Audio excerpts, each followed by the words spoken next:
اسی حدیث میں فرمایا یوشک اہل العراق اللہ یشبع الیہم قفیز ولا دینار، کہ اہل عراق پر بھی ایک دور ایسا آئے گا کہ ان کا بائیکاٹ ہوگا، کھانے کا ایک نوالا ان تک نہیں پہنچے گا۔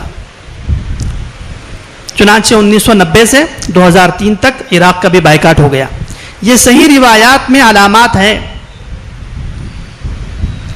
اسی طرح ایک حدیث ہے کتاب الفتن نعیم بن حماد کی، آپ علیہ الصلاۃ والسلام نے فرمایا کہ شام میں، یاد رکھنا ہے امام مہدی صرف ہمارے نہیں ہے، پوری دنیا کے مسلمانوں کے امام مہدی ہے، اس لیے ہم پوری دنیا کے حالات ذکر کر رہیں گے تاکہ پوری امت ایک جماعت میں شامل ہو جائے۔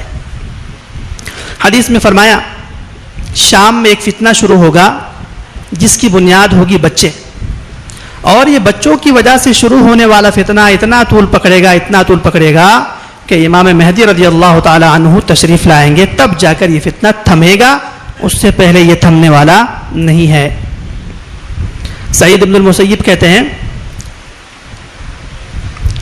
تکون فتنۃ بالشام کأن اولها لعب الصبیان، کہ شام میں ایک فتنہ شروع ہوگا جس کی بنیاد بچے ہوں گے، اور ثم لا یستقیم امر الناس، لوگوں کا معاملہ پھر کہیں تھمے گا نہیں، یہاں تک کہ امام مہدی رضی اللہ تعالی عنہ تشریف لائیں گے اور عدل و انصاف کا نظام قائم کریں گے۔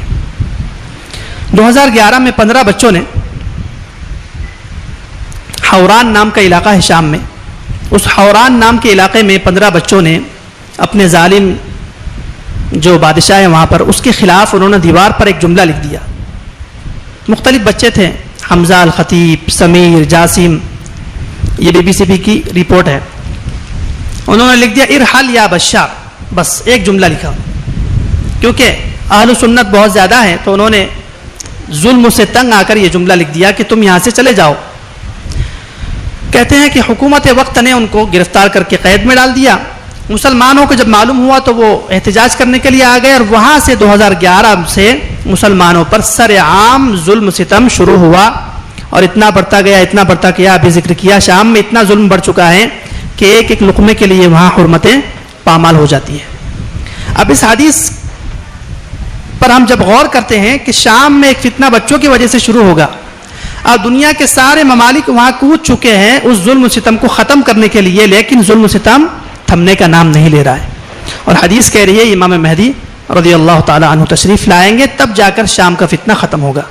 پتہ چلا 2011 کے بعد سے ہی یہ حالات بننا شروع ہو گئے کہ امام مہدی رضی اللہ تعالی عنہ تشریف لا سکتے ہیں۔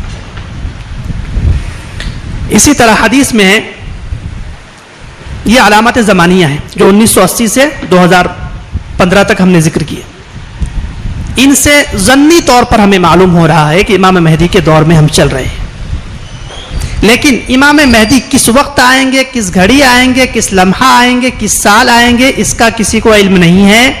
امام مہدی کا آنا مغیبات میں سے ہے، اور غیب کے بارے میں کسی کو کچھ علم نہیں ہے، اس لیے کوئی وقت متعین کرنا 2024 میں آئیں گے، 2025 میں آئیں گے، فلاں وقت آئیں گے، اس طرح وقت کی تعین کرنا گمراہی ہے، اور اس سے بہت سو کا ایمان خطرے میں جا سکتا ہے۔ ہاں بس ہم صحیح احادیث میں جو بیان کی گئی علامات ہیں اس کو بیان کریں گے اور تیاری کریں گے۔ امام مہدی کے بارے میں کتاب الفتن نعیم بن حماد میں ہے کہ محرم کے مہینے میں آئیں گے، اتنا معلوم ہے، 10 محرم کو ظاہر ہوں گے۔ اب 10 محرم کو آئیں گے، اس سے پہلے 3-4 مہینے سے کچھ حالات بنیں گے جو صحیح روایات میں ہے۔ محرم سے پہلے ہے ذی الحج، پھر ذی القعدہ، اس سے پہلے شوال، اس سے پہلے رمضان۔ تو رمضان میں جو علامات ظاہر ہوں گی وہ نہایت ضعیف ہے، اس لیے اس کو ذکر نہیں کرنا ہے، جو صحیح روایت ہے اس کو ذکر کرتے ہیں۔ فرمایا تکون اختلاف عند موت خلیفہ، یہ ابو داؤد کی روایت ہے کہ جزیرۃ العرب کے ایک بادشاہ کا انتقال ہوگا، اور اس کے انتقال کے بعد یقتتل عند کنزکم ثلاثۃ کلهم ابن خلیفہ ثم لا يستقیم امر الناس علی شیء، کہ جزیرۃ العرب کے ایک بادشاہ کا انتقال ہوگا اور اس کے 3 شہزادے بادشاہت کے لیے آپس میں لڑائی کریں گے، وہ چھوٹی موٹی لڑائی ہوگی۔ یقتتلو کا معنی ہوتا ہے معمولی لڑائی، خون خرابہ بھی ہو سکتا ہے۔ یہ جو لڑائی ہے یہ ہوگی شوال، ذی قعدہ، ذی الحجہ۔ آپ صلی اللہ علیہ وسلم نے فرمایا کہ جزیرۃ العرب پر کوئی حکمران نہیں ہوگا. ایک بادشاہ کا انتقال ہو چکا ہے, 3 شہزادے اس کے بادشاہت کی دوڑ میں آپس میں قتل و قتال کر رہے ہیں, اس لیے نظام کوئی نہیں ہے جزیرۃ العرب میں, اس لیے دنیا کے جو حج کرنے والے حاجی ہیں اس سال بہت کم جائیں گے. اور لاک ڈاؤن میں جب ہم نے دیکھ لیا ہے کہ حاجی کم ہو سکتے ہیں, فرمایا کہ وہ جو حاجی کم جائیں گے نا, ان کم حاجیوں میں امام مہدی رضی اللہ تعالی عنہ کو تلاش کرنے کے لیے 7 علماء جائیں گے. العلماء السبعہ, 7 علماء. وہ 7 علماء اپنی جگہ روحانیت کے امام, صحیح العقیدہ, تقوی طہارت کے امام, وہ سارے علماء بغیر پیشگی اطلاع کے, ان کا آپس میں کوئی تعلق نہیں, اس طرح حرم شریف میں جمع ہوں گے جیسے اصحاب کہف بغیر کسی اطلاع کے حرم شریف میں جمع ہو گئے تھے. یہ 7 علماء وہاں حرم میں پہنچے حج کرنے کے لیے, اور یہ پریشان ہے کہ کوئی جزیرۃ العرب کا حاکم نہیں ہے, امت کا خون بہہ رہا ہے, امت پرسان حال ہے, اور کیسے ہم ایسے آدمی کو تلاش کریں جس کے ذریعے سے قسطنطنیہ فتح ہو جائے. آپس میں سلام کریں گے اور کہیں گے آپ کیوں آئے؟ وہ کہیں گے کہ ہم تو اس شخص کو تلاش کرنے کے لیے آئے ہیں. اس کے بارے میں آپ علیہ السلام نے فرمایا کہ وہ آ کر امت کے حالات درست کرے گا. 7 علماء جمع ہو گئے, اور جمع ہونے کے بعد یاد رکھنا ہے کہ یہ 7 علماء امام مہدی رضی اللہ تعالی عنہ کی علامات شخصیہ, علامات زمانیہ, علامات مکانیہ, علامات شرعیہ, علامات سیاسیہ اور جزیرۃ العرب کے مکمل حالات کا ان کو علم ہوگا. ایسا نہیں کہ وہ کسی جگہ کے سجادہ نشین ہو, نہیں, وہ دنیا کے حالات پر نظر رکھنے والے 7 علماء ہو.